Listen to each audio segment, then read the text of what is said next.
If you're planning on getting a Bachelor of Science in Public Health from WGU, stick with me. I've got some shortcuts to help you spend less time and money on your degree. Hi, my name is Jobi and I'm a college advisor with study.com. Today, we're going to look at WGU's BS in Public Health degree. I've got the full degree plan that I'll break down for you course by course and show you how to hack in some time-saving strategies. And stick around to the end and I'll break down how to save over $6,000 on this degree. This is a great degree if you're interested in a career in public health, working as a health education specialist, public health researcher, or public policy writer are just a few of the jobs you could pursue.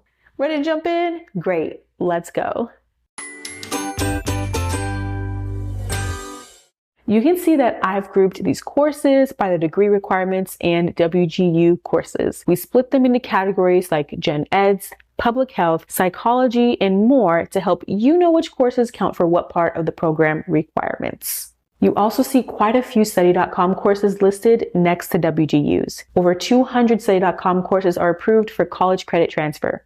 That said, the courses listed in this map have been approved by WGU for these specific requirements. But these aren't the only ones you can use. The degree map linked in the description has alternatives if there's any others to choose from. I'll explain why I put each one in its slot as we go. If you're overwhelmed by all of this info at once, you are not alone, but it's going to be okay. This is your one-stop shop for this degree. So feel free to pause the video, open the degree plan link in the description below, save a copy, and edit your own version as we go through each requirement. That way, you'll be able to save your preferred course options and know that they'll work for you. And if you're not able to now, make sure you make a note for it later. Your future self will thank you. Less stress, more organization. Now, let's dive in. Let's check out the first line. This is a Gen Ed requirement for Introduction to Sociology. You'll need to take this course with WGU. Sometimes there isn't a study.com course with equivalent coursework, or WGU wants you to take some specific topics with them. Next, there's composition. Writing with a strategy. You can take the study.com equivalent or either English 104 or 204. I suggest 104 for this degree because most students I've spoken with prefer it as a slightly easier version. That said, I'd encourage you to check both courses and their written assignment out for yourself to see if you have a preference. Moving down, we have Introduction to Communications. Study.com has Communications 101 that'll work for this. This is a great course to move through quickly. It has relatively easy to handle projects and just over 100 lesson quizzes to complete. Business 113 and 324 are also options here. So if you don't mind a bit more work and think you might want to work in a business environment, then look into the business courses. Here we have Critical Thinking. Reason and Evidence. Study.com's Humanities 201 Critical Thinking and Analysis has 3 assignments and less than 90 quizzes. You should be able to move through it pretty quickly, especially if you are familiar with the topics covered, like types of arguments and critical analysis methods.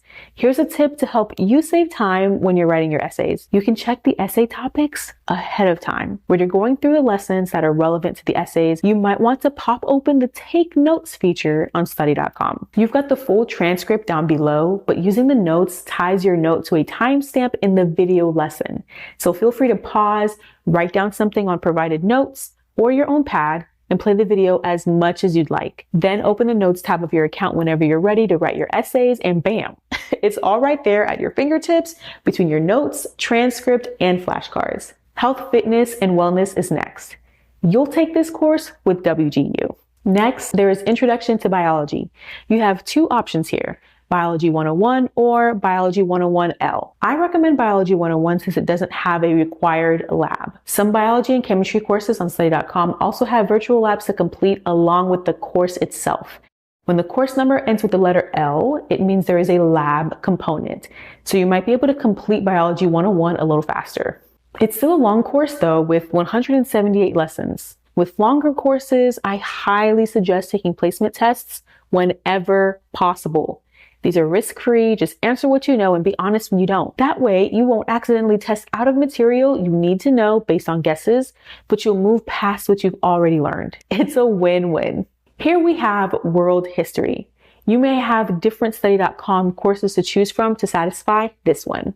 I picked Economics 101 because the economy can have an effect on public health. However, if you are a history buff and want to take advantage of this opportunity to learn more about a topic that interests you, then go for it. The Civil War, Western civilization, and the Vietnam War are just a few of the options you have on study.com. Next is the fundamentals of anatomy and physiology. Study.com's Biology 201L will cover this. This course does have a virtual lab. Don't be too intimidated though. I have some tips to help you succeed. First, make sure you prepare before each lab. Review the related materials and instructions and jot down any questions or unclear concepts to revisit during the lab. During the lab, take notes as you complete each activity. This will help you complete any lab reports or assignments later. This includes taking screenshots or making a few quick sketches. And don't hesitate to ask for help if a lab doesn't make sense or if you have any technical issues. It's also on the longer side, so taking a placement test is probably a good idea. There's a lot of material and complex concepts being covered in this course, and many students feel overwhelmed. I recommend making flashcards, especially for those anatomy terms. Use mnemonics to memorize things like cranial nerves, the order of bones, or organ functions. Also sketch things like the cell cycle, glycolysis, or mitosis. It helps you retain the steps and processes better. Repetition is important, so make sure you're going back to older topics every week so you don't forget them. Just take it one lesson at a time, and I think you'll find that this biology course is a lot more manageable than you thought. Moving down, there's Applied Healthcare Statistics with 2 course options. I recommend Statistics 101, especially if you don't have much experience with this topic. If you feel confident with statistics and are interested in learning more about advanced concepts specifically for business, you might want to check out Business 212. One tip for taking Statistics 101 on study.com. You'll be able to use several stats tables in the final exam. There's a z-scores and standard normal curve areas one, a t-distribution table, and one on binomial properties. You can print all of these out and use them on the final exam. So don't worry too much about memorizing huge sets of data. Instead, focus on which equations and formulas apply for which problems. This will be critical on that test. Here we have Introduction to Research Methods.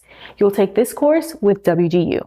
This one is all about mastering the basics of research. You'll learn how to pick topics, craft sharp research questions, explore credible sources, and design your own project. These skills are key for any job that you choose. Introduction to Psychology has many study.com course options.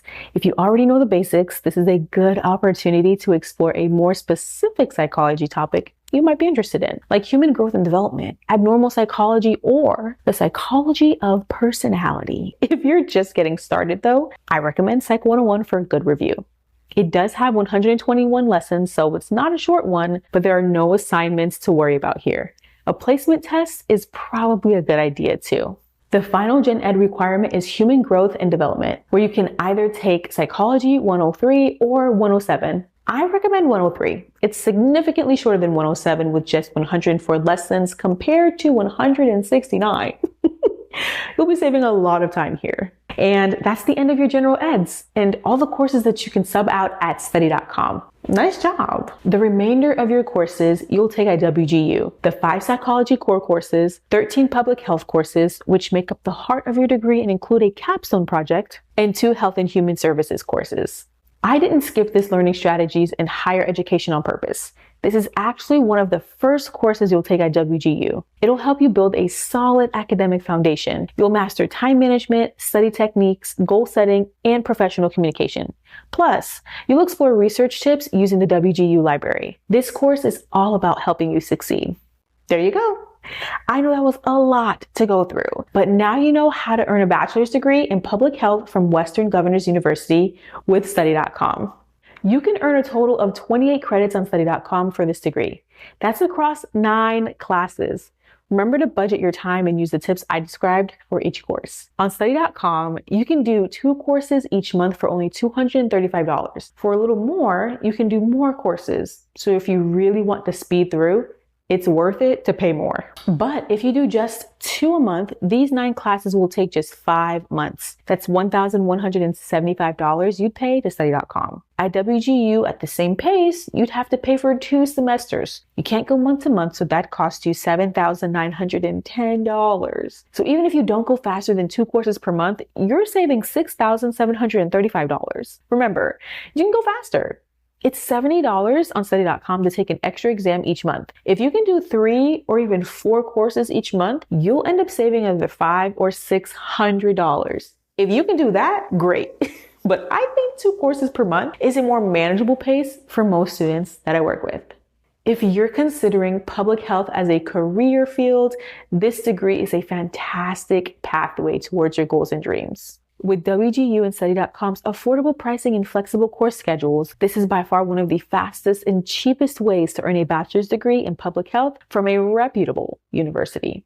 Just remember to grab transcripts of any prior college experience and fill in the rest with study.com and WGU courses. WGU advisors are happy to help you plot your degree map. And there's also study.com advisors standing by to help you pick out courses specific to your interests and career goals. So reach out whenever you need help and make a plan to get started as soon as you can, because that's one day closer to your goals and where you want to be. Thanks for watching. And if you're not 100% sure about public health or WGU, check out the other videos on this channel for other ideas.